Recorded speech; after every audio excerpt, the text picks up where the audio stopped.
இந்த ஈரானுடைய அணு நிலையங்களை வந்து அழிக்கலை அப்படின்னு சொல்லிட்டு இந்த சோஷியல் மீடியாவில் நிறைய ஃபால்ஸ் நியூஸ்லாம் போட்டுட்டு இருக்காங்கன்னு சொல்லிட்டு ட்ரம்ப் அவர்கள் வந்து நிறைய பேசியிருக்காரு. சோசியல் மீடியாவிலமா சிஎன்என்றது சர்வதேச அளவில் இருக்கிறது ஒரு பவர்ஃபுல்லான மீடியா. சில நேரத்தில் உண்மையை அவங்க போட்டு தான் ஆகும். ஏன்னா போட்டு டார்கெட்டை போடுறேன்னா எங்கேயோ போட்டு கடைசியில் பாதாள படுகொலி தோண்டி விட்டுருக்காங்க. அந்த அளவுக்கு அவங்க சொன்னால் இன்னும் கொஞ்சம் தோண்டி விட்டு போயிருந்தீங்கன்னா க்ரூட் ஆயில் வந்திருக்கு, செலவு இல்லாமல் போயிருந்திருக்கும். 10,000 கோடி ரூபாய்க்கு இராணுவ விமானத்தை கண்டுபிடிச்சி வெடிகுண்டை கண்டுபிடிச்சி ஈராக்கில் கிணறு தோன்றதுக்காக இவ்வளோ கஷ்டப்பட்டீங்க. 3 இடத்துல தாக்குதல் நடத்துகிறாங்க. 3 இடத்துல இருக்கக்கூடிய யுரேனியத்தை இந்த மாதிரி பஞ்சாயத்து வரும்னு அவனா லூஸா பூமிக்கு அடியில் 800 மீட்டர் ஆழத்தில் அதை கொண்டு போய் ஏற்கனவே வச்சுருக்கேன். அதனால் அது ஒன்றுமே ஆகலை. அதே மாதிரி வந்து அமெரிக்கா வந்து ஈரானை தாக்குனாங்க. அந்த தாக்குதலுக்கு அப்புறமா ரஷ்யாவும் இந்த தாக்குதலில் இறங்கும் அப்படின்ற மாதிரி ஒரு எச்சரிக்கை கொடுத்துருந்து. ரஷ்யாவோட ராஜதந்திரம் வேறு. அந்த ராஜதந்திரத்துக்கு புட்டினோட ராஜதந்திரத்துக்கு இணையாக உலகத்தில் எவனுமே கிடையாது. அவங்க எங்கே அடித்தா வலிக்குன்றது புத்தினுக்கு மட்டும்தான் தெரியும். ராஜதந்திர ரீதியில் அவங்க வெளியுறவுத்துறை அமைச்சரை கூப்பிட்டு பேசினதுக்கே 19 இந்தியர்களை வந்து கைது பண்ணியிருக்காங்க. இந்திய தூதரகத்தில் இருந்து இஸ்ரேலுக்கு உளவு பார்த்தாங்கன்னு குற்றச்சாட்டு வச்சுருக்காரு ஈரான். கைது பண்ணியிருக்காங்க. ஆதாரமெல்லாம் பண்ண மாட்டாங்க. இருந்தாலும் இதெல்லாம் இந்தியாவுக்கு பிஜேபி வந்ததுக்கப்புறம் ஆட்சிக்கு வந்ததுக்கப்புறம் நம்ம நாட்டுக்காக உளவு பார்த்து கைதானால் கூட ஒரு இதுன்னு சொல்லலாம். எவனுக்கோ ஒருத்தனுக்கு கூலி வேலை பார்த்துருக்கான் அப்படிங்கும்போது ரொம்ப கேவலமாக இருக்குது. ஈரான் தொடர்ந்து இஸ்ரேலை தாக்கிட்டு தான் இருக்குது. இஸ்ரேல்கிட்ட ஒன்றும் இல்லாமல் போச்சுப்போம். 4 விமானங்கள் இருக்குது. அது போய் அடி வாங்கிட்டு வருது. முந்தா நாள் வந்து ஒரு 6 விமானத்தை போட்டு தள்ளிட்டாங்க. இப்போ ஒன்று 1500 கோடி 2000 கோடி அதை இப்போ ஒரே செகண்டில் போட்டு தள்ளிட்டாங்கன்னா என்ன பண்ணுறது? அதனால் அடி மேலே அடி வாங்கி இஸ்ரேல் அமைதியாக இருக்கான். ட்ரம்ப் ஒரு பக்கம் அலறாப்புல. போர் நின்று விட்டது ட்ரம்ப் அறிவிப்பு. இது பிரேக்கிங். ஏன்டா சண்டை போடுறது யார்? ட்ரம்ப்புக்கு இதுக்கு சம்மந்தம் இல்லை. அடி வாங்குறவன் ஐயோ நிறுத்திட்டேன்னா நீ நீ நிறுத்தினானா நிறுத்தினா நான் உன்னை அடித்து சாவடிக்கிறது தான் என்னோட வேலைன்னு விட்டான். தமிழ்மண் நேயர்களுக்கு வணக்கம். இன்று நம்மோடு இணைந்திருப்பது மூத்த பத்திரிகையாளர் உமாபதி அவர்கள். வணக்கம் சார். வணக்கம்மா. இஸ்ரேல் ஈரானுடைய போர் வந்து நிறுத்தியாச்சு அப்படின்னு சொல்லி ட்ரம்ப் அவர்கள் வந்து அறிவிச்சிருந்தாரு. ஆனால் அவர் அறிவிச்சதுக்கு அப்புறமா வந்து இஸ்ரேல் வந்து ஈரான் மேலே தாக்குதல் நடத்தினாங்க. அதே மாதிரி ஈரானும் இஸ்ரேல் மேலே வந்து தாக்குதல் நடத்தினாங்க. இதில் வந்து இப்போ ட்ரம்ப் வந்து இந்த போர் நிறுத்தியாச்சுன்னு சொல்லி அறிவிச்சதுக்கு அப்புறமா இஸ்ரேல் வந்து தாக்குதல் நடந்ததுனால ட்ரம்ப்புக்கு வந்து ஒரு மிகப்பெரிய கோவமே உண்டாகியிருக்கு அப்படின்னு சொல்லலாம். உண்மையிலேயே இந்த போர் நிறுத்தியாச்சா இல்லை எந்த நிலைமையில இருக்குது சார்? இப்போ இது நம்ம சிம்பிளாக சொல்லணும் அப்படின்னா மருமகளுக்கும் மாமியாருக்கு சண்டை அடி சாவடி நடந்துக்கிட்டு இருக்கு அப்படின்னு வச்சுங்க. நிறுத்துறது யார் நிறுத்த முடியும்? அவங்க 2 பேரும் தான் நிறுத்தணும். மருமகன் கூப்பிட்டு போர் நிறுத்தியாச்சு ஆஃபீஸில் இருந்துக்கிட்டே சண்டை 2 பேரும் நின்றுச்சே அப்படின்னா எப்படி நின்றுருக்கும்? இங்கே அடிதடி நடந்துக்கிட்டு இருக்கு. இவங்க 2 பேரில் யாராவது ஒருத்தர் நிற்கணும். அதுவும் போட்டு இப்போ மாமியார்கிட்ட மருமக அடி வாங்கிட்டு இருக்குன்னு வச்சுங்க. இப்போ மாமியார் தான் நிறுத்தணும். அடி வாங்குறவனா நிறுத்திட்டேன்னு சொல்ல முடியும்? அந்த மாதிரி தான் இது வந்து என்னென்னா போர் வந்து இஸ்ரேலுக்கும் ஈரானுக்கும் நடந்துக்கிட்டு இருக்க போர் வந்து இஸ்ரேலை வைத்து வேணே வந்து அமெரிக்கா இஸ்ரேல் மீது தாக்குதலை நடத்த சொல்லி, ஏன்னா அணு ஆயுத ஒப்பந்தத்துக்கு வரமாட்டாங்க, அதனால் நீ அடி 3 ரவுண்டு பேச்சுவார்த்தை நடந்தது. 3 ரவுண்டு பேச்சுவார்த்தை எப்படி நடந்தது அப்படின்னு பார்த்திங்கன்னா, அணு ஆயுதத்தை பொறுத்த அளவுக்கு ஈரான்கிட்ட இல்லை. ஆனால் அணு ஆயுதத்தை தயாரிச்சுக்கிட்டு இருக்கிறதுக்கு உலகத்துக்கு போய் தெரிஞ்சது தான். அது நமக்கே தெரியுதுன்னா அவங்களுக்கு தெரியாமல் இருக்குமா? அப்படி இருக்கும்போது தயாரிச்சுட்டு இருக்காங்க. அதுக்கு வந்து அணு உலைகள் அங்கே இருக்குது. 3 இடத்துல அணு உலைகள் ரெடி பண்ணுறதுக்கான வேலை நடந்திருக்கு. ரஷ்யா விஞ்ஞானிகள் அதற்கான வேலைகளை பண்ணிகிட்டு இருக்காங்க. அது வந்து இந்த எனர்ஜியை வந்து பாசிட்டிவாக பயன்படுத்துறதுக்கு. அதே மாதிரி யுரேனியத்தை செறிவூட்டினா தான் அதை வைத்து தான் அணு உற்பத்தியை தொடங்க முடியும். அதுவும் வந்து போயிட்டுருக்கு. இப்படி இருக்கும்போது என்ன பண்ணுறான்னா அமெரிக்கா அடுத்த கட்டமாக, அதாவது யுரேனியத்தை செறிவூட்டுன்றது தான் ஃபைனல். அதுக்கப்புறம் அதை பேஸாக வச்சு தான் அணு ஆயுதமும் தயாரிக்கலாம், ரியாக்டரில் போட்டு பவர் ப்ரொடக்ஷன் பண்ணலாம். அப்படி இருக்கும்போது அதை நிறுத்துன்றான். ஏன் வேணால் இவன் சொல்கிறான் அணு ஆயுதம் என்கிட்ட இல்லை, அணுவை பயன்படுத்தி பாசிட்டிவாக நாங்கள் பவர் ப்ரொடக்ஷனுக்கோ இல்லை வேறு எதுக்கோ நாங்கள் இது பண்ணிக்கிட்டு இருக்கோம் அப்படிங்கும்போது அதெல்லாம் கிடையாது அப்படின்றான். அப்போ ஈரான் ஒரு வழிக்கு வர்றான். என்ன சொல்கிறான்னா, அப்போ ஒன்று செய்யலாம், எங்கிட்ட இல்லை ஆனால் கையெழுத்து போடுன்ற. இஸ்ரேல் இல்லை அப்படின்னு கையெழுத்து போட சொல்லு. அவனும் இல்லைன்னு சொல்கிறான்ல, அவன்கிட்ட கையெழுத்து வாங்கிட்டா நான் போட்டேன். இல்லை அவன் தான் இல்லைன்றான். அப்போ நானும் இல்லைன்னு தானே சொல்கிறேன், அப்புறம் நீ என்னையை போட்டு கம்பல் பண்ணுறேன் இப்படின்னு பேச்சுவார்த்தை நடக்குது. முதல் ரவுண்டு முதல் ரவுண்டில் இப்படி சொல்கிறாங்க. சொன்னேன் சரி அப்படின்ற இப்போ என்ன தான் முடிவுன்னு இஸ்ரேல்கிட்ட கையெழுத்து வாங்க, நானும் போடுறேன் அப்படின்னோடனே சரின்னு சரி வெயிட் பண்ணுங்கள், அடுத்த ரவுண்டு இன்னொரு 15 நாள் கழித்து பேசுவோம்னு சொல்லி பேசுகிறாங்க. திருப்பி வந்து உட்காடுறாங்க அமெரிக்கா. உட்காந்து இஸ்ரேல் இல்லைன்றாங்க. அதை தான் நானும் சொல்கிறேன், நாங்களும் இல்லைன்னு தான் சொல்கிறோம். நாங்கள் எப்படி கையெழுத்து போட முடியும்? இல்லைனாலும் கையெழுத்து போட சொல்லுன்றான். இல்லை இஸ்ரேல்கிட்ட இல்லை ஏன்ட்டையும் இல்லை, ஆனால் நான் கையெழுத்து போடுறேன். இஸ்ரேல்கிட்ட இல்லை கையெழுத்து போட சொல்லு அப்படின்றாங்க. அப்போ 2ஆவது ரவுண்டு போய்ட்டு வரது இப்படி முடியுது. திருப்பி 3ஆவது ரவுண்டு ஒரு டேட் போடுறாங்க. அன்றைக்கி டேட் போட்டோடனே அமெரிக்கா கம்பல் பண்ணுது, நீங்கள் கையெழுத்து போடுங்க. அவங்ககிட்ட இல்லை, அவங்க அந்த ப்ரொடக்ஷனே இல்லை, அந்த அதாவது அணு தொடர்பான எந்த விஷயமே அவங்ககிட்ட இல்லை. இப்போ ஐஏஇஏ வந்து ஈரானில் போய் செக் பண்ணுறான். ஏற்கனவே 10 வருஷத்துக்கு முன்னாடியே செக் பண்ணிட்டான். ஆனால் இஸ்ரேல் வந்து உள்ளே செக் பண்ண கூட விட மாட்டானே. ஏன் விட மாட்டான்றான்? இல்லை உங்கள்கிட்ட அந்த பொருள் மறைச்சி வைக்கலை, அப்போ நீங்கள் காட்டிக்க வேண்டியதானே, வந்து பார்த்துக்கோ அப்படின்னே அதுவும் இது பண்ண மாட்டேறீங்க, இதுவும் இது பண்ண மாட்டேங்க, நாங்கள் போட மாட்டோம். இருக்கோ இல்லையோ இஸ்ரேலில் கையெழுத்து போட சொல்லி நான் போடுறேன்னு 3ஆவது ரவுண்டு முடியுது. உடனே ட்ரம்ப் டென்ஷன் ஆகி என்ன பண்ணுறாரு, சரி ஈரான் மேலே தாக்குதல் நடத்து பயங்கரமாக வந்து, ஏன்னா ஈரான் வந்து வீக்காக இருக்குன்னு அவங்களாம் நினைக்கிறாங்க. தாக்குதல் அடி, நீ அடி, நான் ஆயுதம் தரேன், பலரை அடித்து வருவான் பேச்சுவார்த்தைக்கு, அப்போ கையெழுத்து வாங்கிடலாம் கப்புன்னு அப்படின்னு பார்த்தா அவன் இவனை போட்டு அடிச்சுக்கிட்டான். அடித்தா ஐயோ அம்மான்னு கத்துறான். யார்? இஸ்ரேல் கத்துறான். அவன் நிறுத்தவே மாட்டான். அடி மரண அடி அடிக்கிறாங்க. மரண அடி அடித்து இதுவரை 1949 50 நடந்த இஸ்ரேலில் வந்து பல்வேறு நாடுகளோடு நடந்த போர், அதில் எல்லாத்துலேயும் இஸ்ரேல் தான் ஜெயிச்சிருக்கு. இஸ்ரேல் கைதான் வாங்கியிருக்கு. 50 20 75 ஆண்டுகளுக்கு பிறகு மரண அடி வாங்கியிருக்கு இஸ்ரேல். 75 வருஷம் அவங்க ஒரு நாட்டை உருவாக்கி பிரிட்டிஷ்காரன் வந்து பிரித்து கொடுத்துட்டு போனதுக்கப்புறம் இஸ்ரேல் இப்படி ஒரு அடியை வாங்கினதே இல்லை. அயன்டோம்னா அதுன்னா எல்லாத்தையும் காலி பண்ணிட்டாங்க. காலி பண்ணி இஸ்ரேல் ஒன்றுமே இல்லை, வாய் உதார தான் விட்டுக்கிட்டு இருக்கான்றதை நிரூபித்தா பாத்திரம் அமெரிக்கா நமக்காக ஒருத்தனை அனுப்பிடுறோம். புரியுதா? அதாவது சாதாரணமாக சொல்லணும், ஒரு குடும்பத்தில் சொல்லணும்னா, என் மாமியார் நீ ரொம்ப டார்ச்சர் பண்ணுதுன்னு உங்கள் ஃப்ரெண்டை யாரோ ஒரு பொண்ணு ஃப்ரெண்டை அனுப்பிவிட்டு அதை போட்டு அவங்க மாமியார் போட்டு வெளுன்னு வெளிச்சுன்னா எப்படி இருக்கும்? பேச போன பிள்ளைய போட்டு ஐயோ அம்மான்னு அதை அலறும்போது நீங்கள் ஒரு இப்போ அனுப்புகிறவங்க என்ன நினைப்பாங்க? ஐயோ நமக்காக பேச போய் இவ அடி வாங்குறாள், நம்ம கண் முன்னாடின்னு காப்பாற்ற பார்ப்போம். அந்த மாதிரி அமெரிக்கா உள்ளே இறங்க, நம்ம போய் அடிக்க சொன்னால் இவன் மரண அடி வாங்குறான் அப்படின்ற மாதிரி. இதெல்லாம் நம்ம பழைய தமிழ் படத்திலே வந்துருச்சு இந்த இதெல்லாம். ஸோ அந்த மாதிரியான ஒரு சூழலில் என்ன ஆகுது அப்படின்னா, நம்ம அனுப்பிவிட்ட பையன் இப்படி அடி வாங்குறானுன்ட்டு அணு உலையில் குண்டை போடுறேன்னு சொல்லி கிணறு தோண்டி வச்சுருக்காங்க. புரியுதா அவங்களுக்கு? இப்போ இன்டர்நேஷ்னல் மீடியாவில் பூரா அந்த மீம்ஸ் தான் போட்டுட்ருக்காங்க. 10,000 கோடி ரூபாய்க்கு இராணுவ விமானத்தை கண்டுபிடிச்சி வெடிகுண்டை கண்டுபிடிச்சி ஈராக்கில் கிணறு தோன்றதுக்காக இவ்வளோ கஷ்டப்பட்டீங்க அப்படின்னு மொட்டை வெளியில் போய் எங்கேயோ போட்டிருக்காங்க. 100 அடிக்கு கிணறு பொத்துக்கிட்டு வந்துருக்கு. அணு உலை அந்த பக்கம் இருக்குது, எங்கிட்ட போய் குண்டை போட்டான், எல்லாம் என்ன பண்ணாங்கன்னு தெரியல. ஆனால் ஈரானுடைய அணு நிலையங்களை வந்து எல்லாமே தாக்கியிருக்கிறதாவும் அமெரிக்கா ட்ரம்ப் அது பூராமே சேட்டலைட் பிக்சர் கொடுக்குறாமா, அதில் என்னன்னே தெரியாது, கண்ணது காதுன்னே தெரியாத மாதிரியான ஒரு சேட்டலைட் இமேஜை காட்டி இவனாக வட்டம் போடுறான், இவனாக சிகப்பு காட்டுறான். அந்த சேட்டலைட் இமேஜ்னு இவனாக போட்டு அனுப்புகிறான். கிராஃபிக்ஸில் போட்டாங்களா என்னன்னு தெரில. குண்டு விழுந்தது உண்மை தான், ஆனால் அது போய் அணு உலையில் விழுகலை. அணு உலை கேம்பஸ் இருக்குல்ல, அந்த கேம்பஸில் குருட்டுத்தனமாக ஓரத்தில் போய் எங்கேயோ விழுந்திருக்கு. இப்போ ஈரான் என்னாச்சுன்னா ஒரு எண்ணெய் கிணறே அவங்க தோண்டி கொடுத்துருக்காங்க ஓசியில்ன்ற மாதிரி ஆயிடுச்சு ஒரே நாளில். ஸோ 3 இடத்துல தாக்குதல் நடத்துகிறாங்க. 3 இடத்துல இருக்கக்கூடிய யுரேனியத்தை இந்த மாதிரி பஞ்சாயத்து வரும்னு அவனா லூஸா பூமிக்கு அடியில் 800 மீட்டர் ஆழத்தில் அதை கொண்டு போய் ஏற்கனவே வச்சுருக்காங்க. புரியுதா அவனுக்கு? அதனால் அது ஒன்றுமே ஆகலை, அதை ஒன்றுமே பண்ண முடியல. அப்போ அமெரிக்கா பார்க்குறேன், எங்கடா வச்சோம் அது என்ன மாற்றி போட்டோன்னே இப்போ இஸ்ரேல் என்ன ஈரான் என்ன சொல்கிறேன், இதுக்கு சரியான பதிலடி நீ வாங்க வேண்டியது இருக்கும், புரியுதா அப்படின்னு சொல்லிட்டு என்ன பண்ணால் கத்தாரில் ஒரு பேஸ் இருக்குது, ஏர் பேஸ், புரியுதா? அங்கே வந்து கிட்டத்தட்ட ஒரு 7000லேருந்து 8000 அமெரிக்க இராணுவ வீரர்கள் இருக்காங்க. 8000 பேர்னால் பிஜேபி மாநாட்டுக்கு கூட்டம் பாருங்கள், ஃபுல் க்ரௌடு அந்த அளவுக்கு. அதை வச்சு தான் 8 லட்சம் சொல்லிட்டு இருப்பாங்க.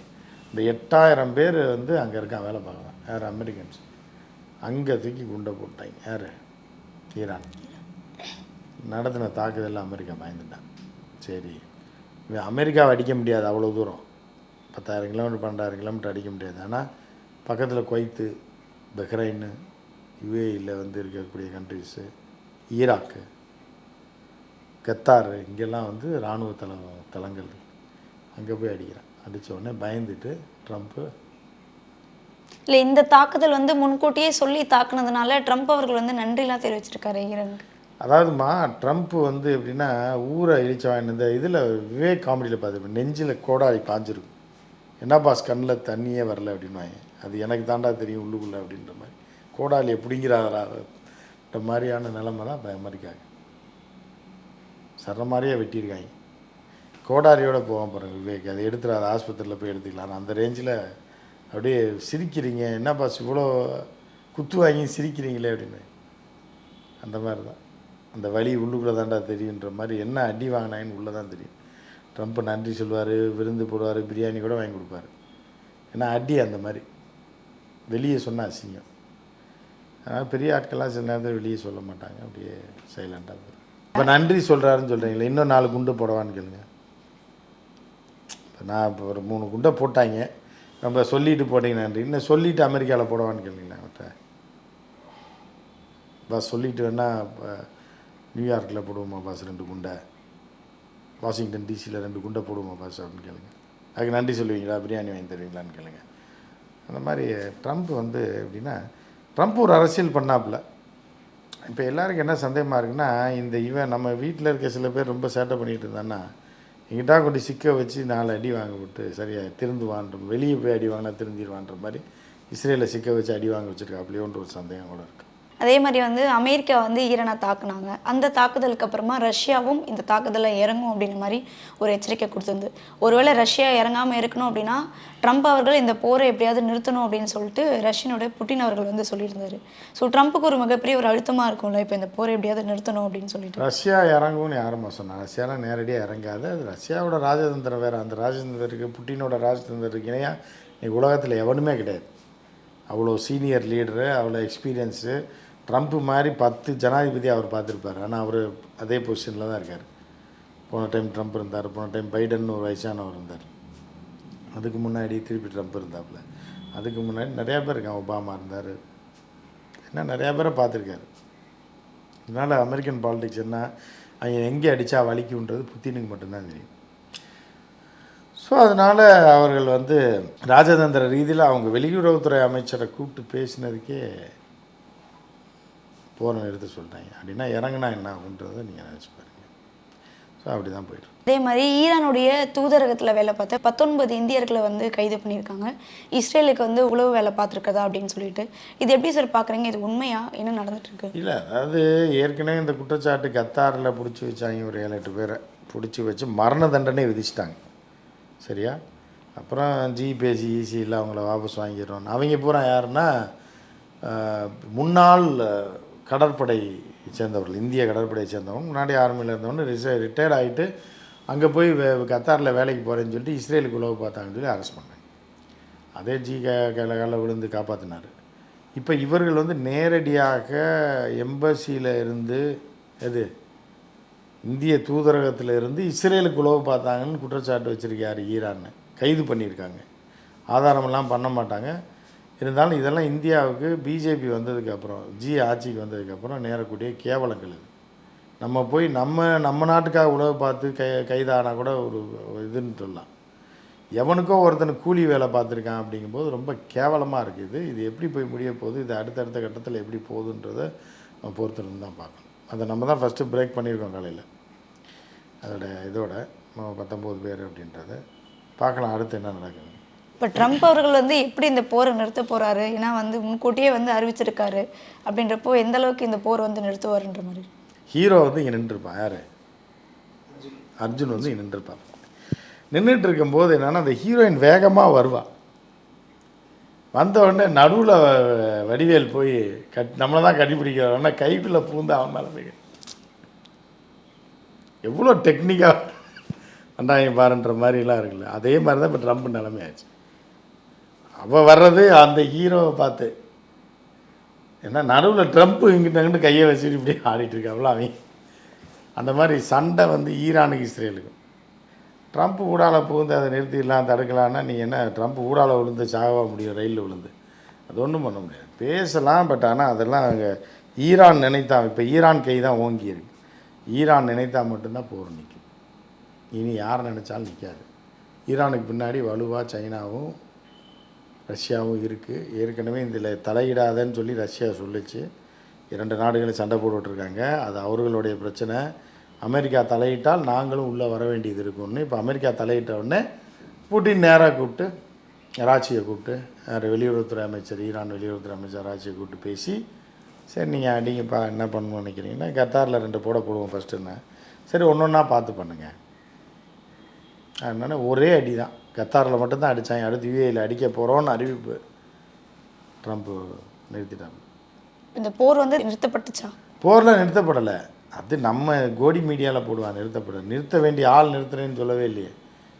அடி வாங்குறவன் ஐயோ நிறுத்திட்டேன்னா நீ நீ நிறுத்தினானா நிறுத்தினேன், நான் உன்னை அடித்து சாவடிக்கிறது தான் என்னோடய வேலைன்னு ஒருத்தன் அடிச்சுக்கிட்டு இருக்கான். அடி வாங்குறவன் நான் சொல்லுவான் போகிற நிறுத்துன்னு. 2 பேர் சண்டை போடுறான் ரோட்டில், ஒருத்தர் போட்டு மரண அடி ஒருத்தனை போட்டு அடிக்கிறான். அடிக்கிறவன் நிறுத்தினா தான் அவன் அடி வாங்குறவனுக்கு அடி விழுகாமல் இருக்கும். அடி வாங்குறவன் நிறுத்தினான்னா எப்படி அது போர் நிறுத்தமாக இருக்கும்? புரியுதா உங்களுக்கு? அது சம்மந்தமெல்லாம் ட்ரம்ப் சொன்னால் எப்படி ஈரான் போர் நிறுத்துவாங்க? சண்டை போடுறது அவங்க 2 பேருன்ட்ட, எனக்கு தெரியாதுன்ட்ட, நான் தலையிடலைன்ட்ட, ஆயுதம் கொடுக்கலன்ட்ட, அப்புறம் நீ என்னத்துக்கு வர்ற இன்னொரு கேள்வி கேட்பேன் இல்லை. ஸோ அதனால் அமெரிக்காவுக்கு இது பெருத்த கேவலம் அவமானம். ஆனால் ட்ரம்ப் அவமானப்பட்டதை காட்டிக்கிற மாட்டாப்புல, ஆனால் ஊருக்கே தெரிஞ்சு போயிடுச்சு அவமானப்பட்டது. ஸோ அதனால் ஈரான் நினைத்தால் மட்டும்தான் போர் நிற்கும். ஆனால் போர் நிற்கலைன்றதை நீங்கள் சொல்லுங்கள். கோடி மீடியா என்னமோ சொல்லிட்டு போட்டோம். அதாவது எப்படி இவங்க போடுறாங்கன்னு தெரில, குருட்டுத்தனமாக பிரேக்கிங் போடுறாங்க. போர் நின்று விட்டது, ட்ரம்ப் அறிவிப்பு. இது பிரேக்கிங்கா? ஏன்டா சண்டை போடுறது யார்? ட்ரம்ப்புக்கு இதுக்கு சம்மந்தம் இல்லை. சண்டை போடுறது இஸ்ரேலும் ஈரானும். அவங்க 2 பேரும் சொன்னால் தானே போர் நிறுத்தம்னு வரும். புரியுதா அவங்களுக்கு? எவனோ 3வது ஆள் எவனோ போர் நிறுத்திட்டாங்க அப்படின்ற மாதிரி சொன்னால் என்ன ஆகும்? ஸோ இப்படி தான் போய்ட்டுருக்கு. போரெலாம் நிற்கலை. நேற்று நைட்டு கூட ஃபாட்டா ஏவுகணைகள் வீசப்பட்டிருக்கு, செஜில் ஏவுகணைகள் வீசப்பட்டிருக்கு. கிட்டத்தட்ட ஒரு 38 ஏவுகணைகளை வீசியிருக்காங்க நேற்று நைட்டு. 38 ஏவுகணைகள் வீசி எல்லாமே போய் உள்ளே விழுந்துருக்கு இஸ்ரேலுக்குள்ளே. இஸ்ரேல் எங்கும் சவுண்டு. எது? சைரன் சத்தம். சைரன் சத்தம்லாம் நீங்கள் கேட்டு பார்த்தீங்கன்னா தெரியும்.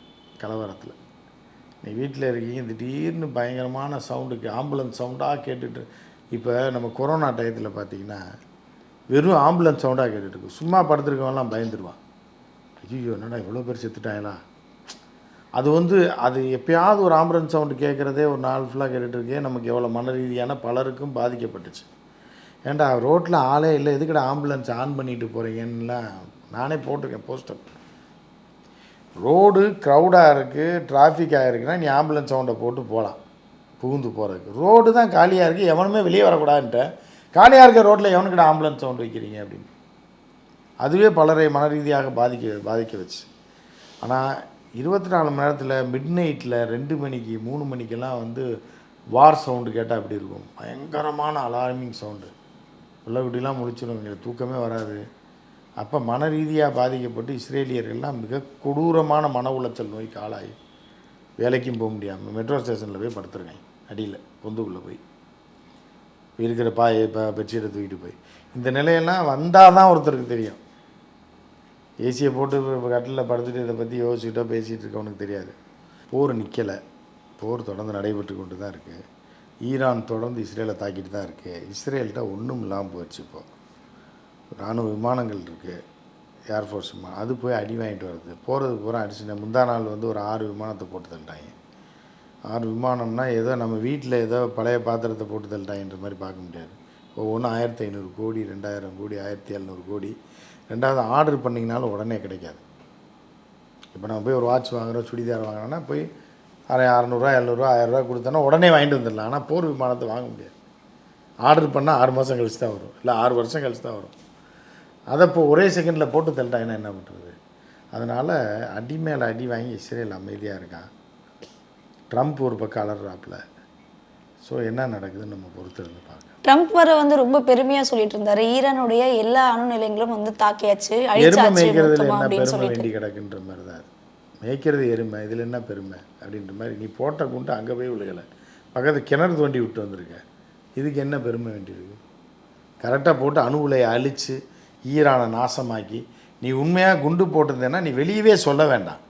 அணு உலையில் விழுந்தாலே அணுக்கதிர் வீச்சில் லட்சக்கணக்கான மக்கள் செத்துருப்பான். ஆனால் நீ அணு மையத்திலே போடலையே, நீ பக்கத்தில் கிணறு தோண்டி விட்டு வந்ததுக்கு என்ன பெருமை வேண்டி கிடக்குன்ற. ஸோ அதனால் இதில் பெருமையெல்லாம் ஒன்றும் இல்லை. எருமை மேய்க்கிறதுல என்ன பெருமைன்றக்காக தான் இப்போ ட்ரம்ப்புக்கு இப்போ நம்ம சொல்ல வேண்டியது இருக்குது. சார் அதே மாதிரி வந்து ஈரானுடைய இந்த அணு நிலையங்களை வந்து அழிக்கலை அப்படின்னு சொல்லிட்டு இந்த சோஷியல் மீடியாவில் நிறைய ஃபால்ஸ் நியூஸ்லாம் போட்டுட்டு இருக்காங்கன்னு சொல்லிட்டு ட்ரம்ப் அவர்கள் வந்து நிறைய பேசியிருக்காரு. ஸோ இதெல்லாம் நீங்கள் எப்படி சொல்லுவாங்க? சோசியல் மீடியாவிலமா சிஎன்என்றது சர்வதேச அளவில் இருக்கிறது ஒரு பவர்ஃபுல்லான மீடியா. அதெல்லாம் அமெரிக்கா கைக்கூலின்னு வச்சுக்கோங்க. இருந்தாலும் அவங்களுக்குள்ளே விளாண்டுக்கிறாங்க. நம்ம அதை பற்றி கவலைப்பட வேண்டியதில்லை. அது வந்து உண்மை, சில நேரத்தில் உண்மையை அவங்க போட்டு தான் முழுக்கு பொய்யும் சொல்ல முடியாதுல்ல. அதனால் அது அணுகுலையில் விழுகலைன்றது உண்மை தான். அதான் அவங்க போட்டிருக்காங்க. எதை ட்ரம்ப்னால் ஏற்றுக்க முடியல. அந்த B-2ன்னு சொல்லி ஒரு விமானம் இருக்குது, அது அதிபயங்கரமான விமானம். அந்த பைலட்டை கூப்பிட்டு பாராட்டினேன் அப்படின்னு சொல்கிறாரு. ஆனால் ஃபோட்டோவே போடல, கூப்பிட்டு தாறுமாறாக வஞ்சிருப்பாங்க. உதவி எங்கே போட சொன்னால் எங்கே கொண்டு போய் போட்டு வந்திருக்க, கிணறு தோண்டி விட்டு வந்திருக்க, அங்கே போய் அப்படி தான் சொல்லியிருப்பாங்க. ஆனால் வெளியில் வந்து ட்ரம்ப் சொல்கிறாரு அப்ரிஷியேட் த பைலட் அப்படின்னு சொல்கிறார். கூப்பிட்டு பாராட்டினாரா நேற்றில். கூப்பிட்டு பாராட்டினது தான் என்ன அர்த்தம்னு நீங்கள் புரிஞ்சுக்கணும். தாறுமாறாக அசிங்கமாக வச்சுருப்பாங்க ட்ரம்ப். ஏன்னா போட்டு டார்கெட்டை போடுறேன்னா எங்கேயோ போட்டு கடைசியில் பார்த்தா அடுத்த நாள் அவன் சோசியல் மீடியாவில் என்ன போடுறான்னா ஈரானில் பாதாள படுகொலி தோண்டி விட்டுருக்காங்க. நம்ம ஊராக இருந்தால் தண்ணி வந்திருக்கும், அவங்க ஊரில் வந்து இதுதான் க்ரூட் ஆயில் தான் வரும். அந்தளவுக்கு அவங்க சொன்னால் இன்னும் கொஞ்சம் தோண்டி விட்டு போயிருந்தீங்கன்னா க்ரூட் ஆயில் வந்திருக்கு, செலவு இல்லாமல் போயிருந்துருக்கும். 100 மீட்டரில் தோண்டி எதுக்கு இப்போ கிணறு தோண்டி விட்டு போயிருக்கீங்க, இப்போ அதில் நாங்கள் தண்ணி சேகரித்து வைக்கிறதுக்கு பயன்படுவோம் அப்படின்ற மாதிரி. அப்போ 10,000 கோடி செலவு பண்ணி விமானத்தை கண்டுபிடிச்சி கிணறு தோண்டுறக்கா? அதுக்கு வந்து நம்ம ஊரில் இதுலேயே கரூர்லேயே நிறையா பேர் இருக்கேன், சேலத்தில் போர் போடுறாங்க. அவங்கள கூப்பிட்டா 50,000 ரூபாயில் முடிச்சு கொடுத்துருவாங்க. இதுக்கு எதுக்கு 10,000 கோடி செலவு பண்ணீங்கன்றது தான் இப்போ கேள்வியாக இருக்குது. ஸோ அப்போ ட்ரம்ப் வந்து இதை வந்து அங்கே உள்ள மீடியாக்கெல்லாம் தொடர்ந்து போய் போட முடியாமல் போட்டாங்க. உண்மையை போட்டோன்னே ட்ரம்ப்புக்கு டென்ஷன் ஆகுது. நம்ம நீ என்ன தேசபக்தனா, நம்ம நாட்டில் போட்டிருக்கோம் ஆமான்னு சொல்லணும், நான் சொல்கிறது ஆமான்னு சொல்லணும், சேதம் ஆயிருக்குன்னு சொல்லணும், ஈரான் நடுங்கிருச்சுன்னு போடணும். அது இல்லாமல் கிணறு தோண்டி விட்டுன்னு அவன் சொல்கிறான் நீ ஆமான்றன்னா அப்படின்றப்ப ஒரு கோவம் வரத்தானே செய்யும். அதே மாதிரி வந்து ஜெர்மனி அதிபரும் வந்து ஒரு கேள்வியை கேட்டிருக்காங்க. அதெல்லாம் பாவமாக நீங்கள் வேறு. அவர் இப்போ பொருளாதாரத்தில் வீழ்ந்து போய் அவங்களே என்ன 3 வேளைக்கு 2 வேளை தான் ரொட்டி சாப்பிட்றான்றாங்க. அவர் என்ன பண்ணுறது? அவர் இல்லை எந்த நோக்கத்துக்காக வந்து காசா மீது வந்து இஸ்ரேல் வந்து தாக்குதல் நடத்தியிருக்காங்க, இந்த தாக்குதலில் வந்து இஸ்ரேலுக்கு என்ன கிடைச்சிருக்கு அப்படின்னு சொல்லிட்டு அவர் கேள்வி எழுப்பியிருக்காரு. இல்லை இவ்வளோ நேரம் தாத்தா செத்து இருந்தாரா இல்லை ஹாஸ்பிட்டலில் அட்மிட் ஆகிருந்தாருன்னு தெரியல. காசாவில் போர் 2 வருஷம் நடக்குது. முதவி இப்போ சொல்லி என்ன பிரச்சனை? 1.25 வருஷம் கழிச்சு இவ்வளோ நேரம் அவர் என்ன பண்ணார்? ஏற்கனவே வோல்ஃப்னு ஒரு லேடி இருந்தாங்க, நம்ம வயசான காலத்தில் தோற்றுருச்சு, ஜெர்மன் அதிபர் இருந்துச்சு. அது போய் தோற்று அதை தூக்கி விட்டுட்டு இப்போ இடதுசாரிகள் ஒரு ஆட்சி இப்போ வந்திருக்கு. ஸோ இதில் வந்து என்னென்னா ஏதோ நாங்களும் இருக்கோம்னு காட்டிக்கிறதுக்காக. ஏன்னா ஈரான் என்ன சொல்லிட்டா அடுத்து ஜெர்மனை தான் அடிக்க போகிறேன்டான். போர் தீவிரமாச்சுன்னா ஜெர்மன் தான் அடி வாங்கும். அடுத்த தாக்குதல் வந்து ஜெர்மன், ஃப்ரான்ஸும் ஜெர்மன் தான் முதல்ல அடி வாங்கும் வெளி யூரோப்பியன் யூனியனில். அதனால அவர் நம்ம இருப்பை காட்டியிருக்கார். நேரம் ஒன்று அவங்களால எந்த பிரச்சனையும் கிடையாது, அவங்களுக்கே பிரச்சனை கிடையாது ஜெர்மன்னால். பாவம் என்ன பண்ணுறது. இவ்வளோ நேரம் வந்து நிறைய விஷயங்களை பகிர்ந்ததுக்கு நன்றி. கண்டிப்பாக.